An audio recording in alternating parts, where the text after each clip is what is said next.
Hello everyone, welcome back. In today's video, we got a quick news update here today to discuss a few things, including the last three roster finalizations in Edmonton, Los Angeles, and the Vegas Golden Knights. We also got 5 signings to talk about, some pretty significant ones.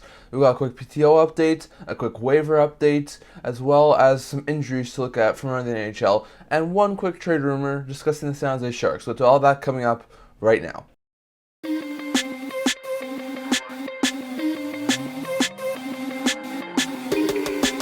Hello everyone, welcome back to another video here at the Internet Hockey Channel. Before I start this video, don't forget to like this video, don't forget to subscribe. We're so close to 200 subscribers, so you guys have been so supportive, so don't forget to subscribe. I'm going to start off here today by discussing a couple of signings that happened from over the past couple of days. First, with a signing that happened that was a PTO conversion to an NHL two-way contract, and that is the Tampa Bay Lightning. The Lightning have signed forward Austin Watson, who's a very physical bottom six forward, to a 1-year contract with an AAV of $777,000. So it's just a hair over league minimum. The Bolts are a solid team in my opinion, but they lost a lot of forward depth on the forward group this offseason. So being able to sign Watson is a pretty big one for them. He'll be able to replace a guy like Patrick Maroon in the lineup, which is fantastic for them. He's a solid fourth line forward, so it's a really good deal for them. He hasn't been overly productive in his career, mostly putting up usually around 10 points, so it's not going to get you very many points. Last year he had 9 goals and 11 points in 75 games. That was one of his career highs in goals. Not his career high, but one of his higher goal totals in his career. So I like this sign for Tampa Bay Lightning. Watson's a very good physical guy. Watson's going to be able to prove that he can still be a solid bottom six forward this year, leading to a new contract next year. Well, the Bulls are going to be able to have a Maroon replacement for this upcoming season. So I know he had to go through a PTO to get it, but I think that's a solid signing for Austin Watson, and I think he's going to do a fantastic job in Tampa. A really good bottom six physical forward. He's not going to help Tampa very much with the goal scoring department. I don't think he's going to put very much depth scoring, but he is going to be a very fantastic addition for the Tampa Bay Lightning. So in my opinion, he's a fantastic addition, and he's going to be a great add for the Tampa Bay Lightning. And then we can go over to the Winnipeg Jets, who I did mention in one of my videos yesterday, but the Winnipeg Jets have signed Mark Scheifele and Connor Hellebuyck to identical 7-year contract extensions with $8.5 million AAV. So for Hellebuyck, this is absolutely a steal of a deal in my opinion, and a fantastic move by the Jets. Hellebuyck's currently making $6.16 million on his AAV, so he gets a little bit of a pay bump for about $2.4 million, which is a really good pay bump for the Jets goaltender. He was originally, according to reports, looking for around $9.5 million. So the fact that he was able to sign with the Jets for $8.5 is really good. Now, during the last few years of his contract, it may not look good. He's going to be signed for the next 7 years, which will take him to he's 37, so it's not overly favorable for the term, but it's a really good AAV. Like I said, the last 2-3 years, it may not be the best contract in the world, but Hellebuyck is one of probably 5, 6, or maybe even 7 elite goaltenders in the NHL. He was in the Vezina conversation last year, so I think this is a really good deal. And if you look at his stats, he's had like almost all of his career, he's had over a 900 save percentage. He's had a under 3.0 goals against average. Last year, put up a 2.49 goals against average and a 920 save percentage. First time in 3 years he's been able to hit a 920 save percentage. So, all in all, I think Hellebuyck's a fantastic goaltender, and especially during the first couple of years of this contract, it's going to look like an absolute steal. Hellebuyck's going to keep the Jets in the playoff race, absolutely. Now the Jets don't have to worry about losing their starting goaltender in season as a possible trade candidate if they're not doing overly well. They're going to have him for the next couple of years, so this is a really big win for the Winnipeg Jets.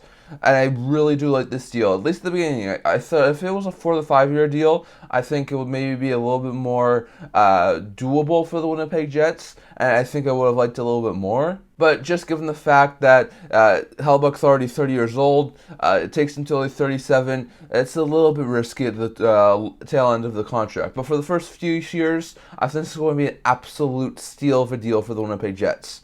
Going over to Mark Scheifele, he signs the exact same thing. He's also 30 years old, so once again, a little bit of risk, but he signed 7 years, $8.5 million.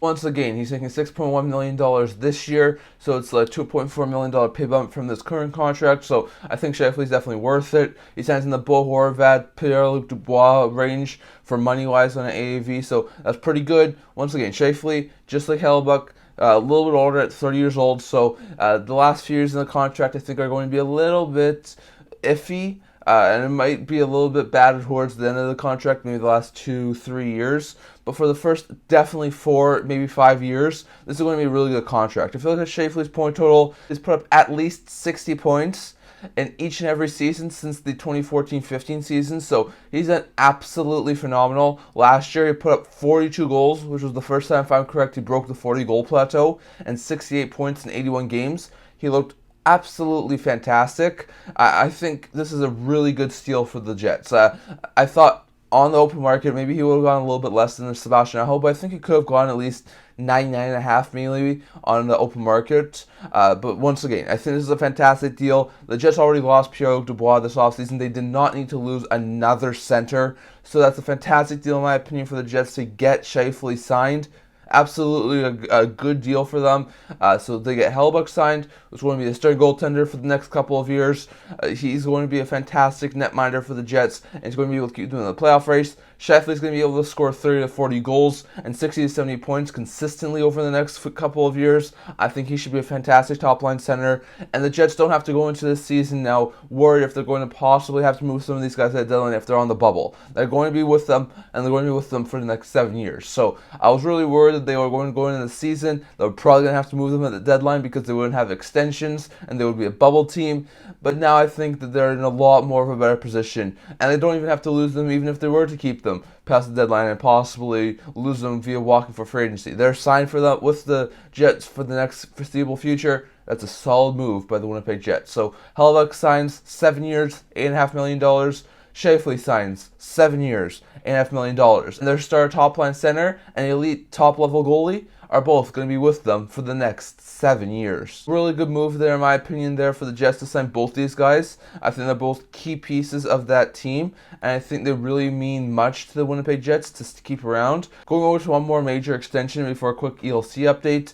First, Rasmus Dahlin. He's a left-shot defenseman, can play on the right side, very versatile player, coming off of an extremely good season. There's a lot of talk he could get an extension in the near future, and he does.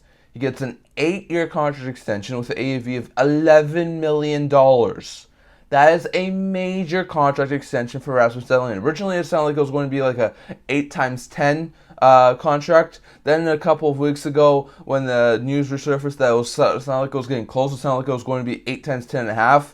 Then it started sounding like Dahlin wanted to only go 4 to 5 years, and he wanted to sort of take a little bit of a less term on the contract. Well, the Sabres seem to have convinced the former first overall pick to sign long term. So 8 years, that's fantastic. Dahlin's not overly old, so I think he's quite young. He's 23 right now, so this deal takes until he's 31. It's not an overly bad deal, in my opinion, for Dahlin. $11 million may be a bit too much, I would definitely say, but I would have signed him probably closer to the $10 million mark. But Dahlin's a fantastic defenseman. He was in the Norris conversations, I'm pretty sure, last year. He had a fantastic season. Last year, he had a breakout season, putting up 15 goals and 73 points in 78 games. I don't think it's inconceivable to think that Dahlin could hit over a point per game this year. I think Dahlin is a fantastic defenseman. Is he $11 million defenseman?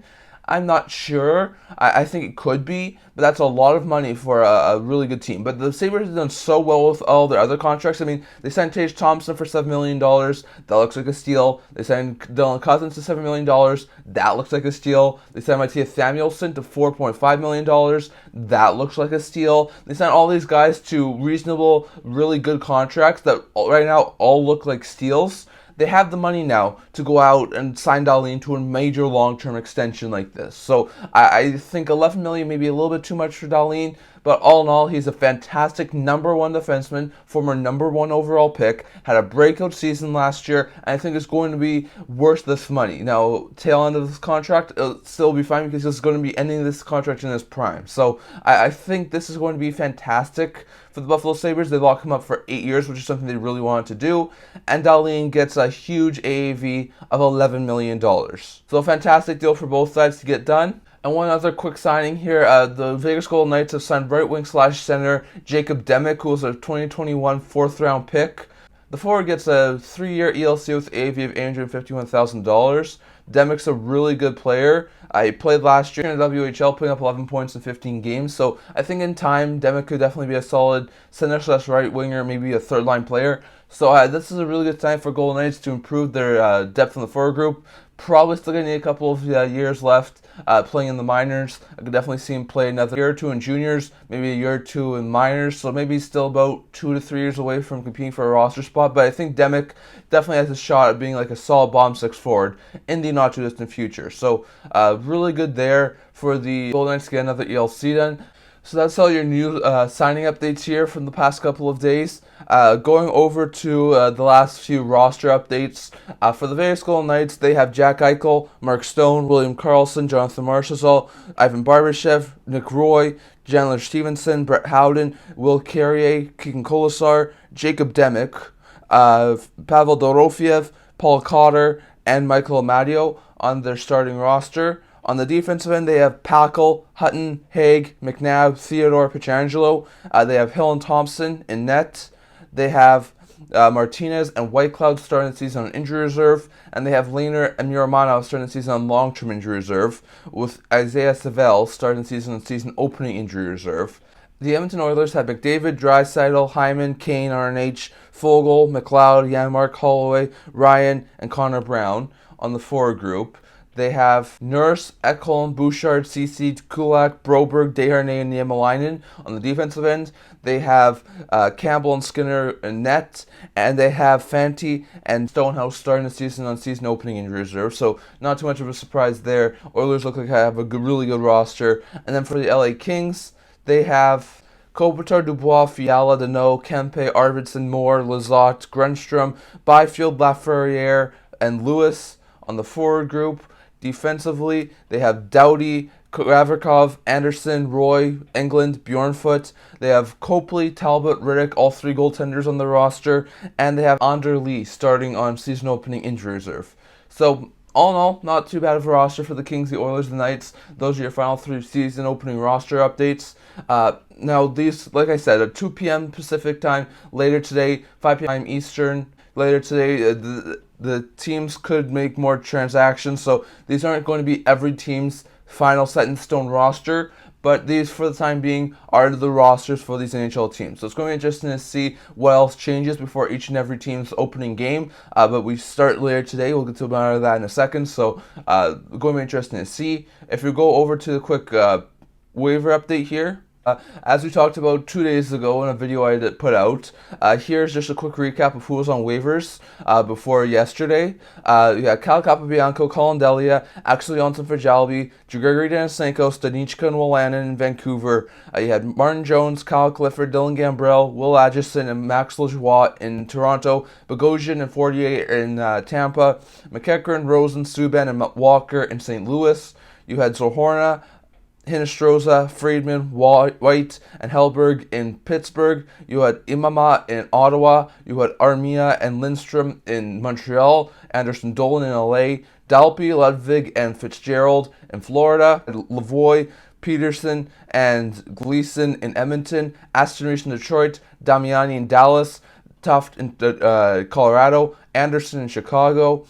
You had Carolina having Dylan Coughlin. You had Arizona putting on Boyd, Sanford, and Prosvetov. You had Greer and Brown in Boston. And you had Lassie Thompson, Alex Stalock, and Andrew Gazzino in Anaheim. So there was a lot of players on waivers. Most of them wound up clearing, but there were a handful of guys who were taken off of waivers. 1. Lassie Thompson, who was recently claimed by the Anaheim Ducks, was reclaimed by the Ottawa Senators. So the Sens, who lost him on waivers, reclaimed him. They were the only team to put in a claim for him, so they can send him down to Belleville. It's a fantastic move for the Ottawa Senators. They get to keep their former first-round pick. They don't lose anyone on waivers now, so it's a really good move there for the Senators to bring back Thompson, put him in the minors. Hopefully he does well in the minors and he can be called back up. The Bruins lose A.J. Guerrier to the Calgary Flames. Flames could definitely use another solid bomb six hard-hitting forward. They lost Milan Lucic this year to Boston, so good to see that they got a good hard-hitting bomb six forward who should definitely be able to help in the fourth line. The Arizona Coyotes lose third-string goaltender Ivan Prosvetov. Prosvetov's a really, really good third stringer. They sort of viewed him as like a guy who could probably step in the future and be a solid goaltender, at least in a tandem. But he's being claimed by the Colorado Avalanche. So the Avalanche claim him to sort of replace in the short term Pavel Francouz, and now they'll start the season running with a tandem of Georgiev and Prosvetov, which isn't a bad start in my opinion. And then the Florida Panthers, who placed John Ludwig on waivers, lost him to the Pittsburgh Penguins. The Penguins wanted another depth defenseman who they could use on possibly their third pair for opening night, and Ludwig seems to be that guy. Ludwig had a pretty good camp, so he goes to the Pittsburgh Penguins. Everyone else cleared. So I know there was a lot of surprises of players who were placed on waivers who did clear, like Martin Jones, Dylan Coughlin, amongst others. But Thompson, who was reclaimed by Ottawa, and then Ludwig in Pittsburgh, Prosvetov in Colorado, and Greer in Calgary were the 4 claims. So that's all the waiver updates here. There was one guy placed on waivers yesterday, and that was Ross Johnston by the New York Islanders. So we'll have to wait and see. At this point in time, I don't know, but we'll have to wait and see if he winds up getting cleared or if he winds up getting claimed. I'll probably think that he clears with all the roster spots now for sure locked in, but it wouldn't surprise me if a team took a flyer and possibly took Ross Johnston. Solid bomb 6 hard hitting forward, so we'll have to wait and see, but that's the waiver update here. Quick PTO update. As we talked about, Austin Watson was able to turn his PTO into a 2-way NHL contract, so that's a solid deal in my opinion for Watson. There were a couple other guys who were released off their PTOs. That is Zach Cassidy in Edmonton and Jordy Ben in Dallas. Ben, solid 7th defenseman, wasn't able to get a shot with the Dallas Stars, while Cassidy, a solid bomb 6 forward, wasn't able to get a shot in Anaheim. So we'll have to wait and see if they get another opportunity to possibly sign with their team and be sent down to the minors, or if they are possibly going to be free agents for the most part of this year. There's still a handful of guys left on PTOs who have not been confirmed if they are going to sign or if they're not. That includes the Islanders' Jackson Cates, the Knights' Max Comtois, the Oilers' Adam Erne and Sam Gagner, the Leafs' Noah Gregor, the Penguins' Libor Hayek, Mark Pysyk, and Austin Wagner, the Panthers' Brett Ritchie, the Bruins' Danton Heinen, and the Predators' Dylan Wells. So they could be looking to free up some more cap space. As I said, we could make some more moves later today. So like if a player is being placed on long-term injury reserve, or if they have a contract sent down, they can then sign them for another contract. So it's going to be interesting to see, but those are the PTOs we still don't know about yet. So by my next video, we might know a lot more about those PTOs, or they might still be undecided. So we're going to have to wait and see. But Watson signs his PTO. Ben and Cassian are released off of their PTOs, and there's still a handful of guys left who we don't know about. So it's going to be interesting to see what happens with those guys on the PTOs. Quick roster update here from the NHL. Ben Meyers in Colorado was cleared to play, as well as Mikko Rantanen. Kyle Capobianco's been cleared to play. Carson Seuss, his injury is currently out, has him out week to week, so not very good news for Vancouver. Marcus Niemelainen has an undisclosed injury, out for an unknown period of time. You have Chase Wheatcroft, who has an undisclosed injury, out for an unknown period of time. There were a lot of injuries yesterday before the season started. Matt Murray has a hip injury. It's going to keep him out 6 months. That's why they placed him in long-term injury reserve. So if you look at 6 months right now, he's looking at, I think it was a 6 to 8 month timeline after his surgery. He's going to be out for, if you look at it, October, November, December, January, February, March at the earliest, possibly April, May. So, I mean, that's playoff time. So it'll depend on how long he's out, but it sounds like he's probably going to be out for the entirety of the season. If you look at some other guys, Mike Matheson, Alex Newhook have been cleared to play. Colton Dach has an ankle injury out for an unknown period of time. Jordan Dumais has an upper body injury out for an unknown period of time. Jared Rosberg has a undisclosed injury out for an undisclosed period of time. You also have Nolan Foote, who has an upper body injury out for an undisclosed period of time. Jacob McDonald has an undisclosed injury out for an unknown period of time. William Karlsson and Nikolai Ehlers were both cleared to play for the Knights and the Jets. Nico Dawes has a hip injury out for an unknown period of time. Anthony Thornton has an undisclosed injury out for an unknown period of time. Mitchell Russell has an undisclosed period out for an unknown period of time. Rasmus Ristolainen has an undisclosed injury out for an unknown period of time. As well as Brian Hollonen and Keith Kincaid. Kincaid has an upper body injury for the Devils. Hollonen has a lower body injury for the Devils, both out for an unknown period of time. Gustav Lindstrom's been cleared to play, so is Joel Armia, so is Dylan Gambrell. Oliver Shillington has an undisclosed injury out for an undisclosed period of time. LA Kings' Andre Lee has an undisclosed injury out for an unknown period of time. And then today, Klingberg's been cleared to play by Toronto. Fox and Johnson have been cleared to play by Dallas. Gensel's been cleared to play for Pittsburgh, so he may still miss the first 1 or 2 games, but it's good to see that Gensel should be healthy enough to be back in the not too distant future. Eric Hall has an undisclosed injury out day to day. Isaiah Savell has an undisclosed injury for an unknown period of time for the Knights. Kufler has an undisclosed injury out for an unknown period of time for the Islanders. Butler has an undisclosed injury out for an unknown period of time for the Jackets. And Nolan Burke has been cleared to play by Predators. So those are quick injury updates, not too much. Most of those guys are AHL players, which is why they started on the season opening injury reserve. So I don't find that too surprising. And we're probably going to have a little bit more injuries as we continue on with the start of the season. So quick trade rumor here before we wrap things up today. For the San Jose Sharks, there's been some reports recently saying that Logan Couture could be a guy who's traded in season or possibly next year at the deadline. Sort of following that sort of same thing that the Sharks did with Erik Karlsson this past year, where they said that they will be open to moving him, and this offseason they finally got him to trade. Couture has a really long-term contract, 4 years at $8 million, but he's a solid second first-line center and will definitely help a lot of teams out. The problem for the San Jose Sharks is they've already used up 2 of their retained salary slots in Erik Karlsson and Brent Burns. Karlsson's going to be on the books for another, I think, 4 or 5 years. Burns is going to be on the books for another 2. So if they were to move Couture, you're basically not being able to retain salary on any players for the next 2 years at the very earliest. So it'd be really difficult if they were to retain salary on Couture. And I'm not sure at this point in time if any teams are really willing to take Logan Couture and his full $8 million contract on, so it'll be interesting to see, but I definitely do think Couture could wind up being a trade candidate at some point this year. I think Couture is a really good top 6 center. He can play in a lot of different positions. He's a very good veteran for the San Jose Sharks. In my eyes, he's a really good player, but I think with the Sharks still in rebuild mode, I know there's been some talk about Tomas Hertl, but I think that he's more likely to stay, given the fact he's in really early of a contract extension, whereas Couture only has, I think, 4 years left. So I think there's definitely a lot of potential for Couture to wind up being moved. There would be a lot of teams out there who would have some interest. I'm just not sure a lot of teams would have interest at an $8 million cap hit. So we're going to have to wait and see. It's not something that's going to happen in the near future. It could happen somewhere closer towards the deadline. It might also happen next offseason. So it's going to be interesting to see. But something I've been hearing over the past couple of weeks, Couture might be a trade chip for the Sharks if they're able to make the cap work. So it's going to be interesting to see. But the top line center in San Jose and Couture could wind up being a trade chip in the not too distant future. So it's going to be interesting to see. I'd love to hear your guys' thoughts on that as well. But that's all I'm going to talk about for today. We have hockey games coming up, so I'll do my next video on Thursday as usual. I do videos Tuesday, Thursday, Saturday, so I'll do my next video on Thursday. By then we will have already had the season start. We will have had a couple of games finished. Later today we have the first 3 games in the NHL.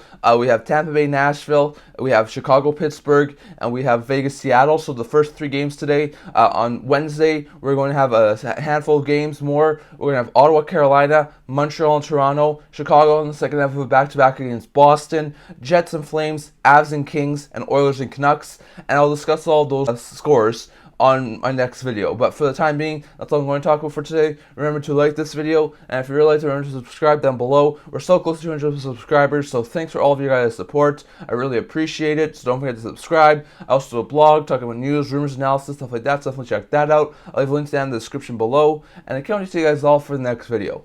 See you guys soon.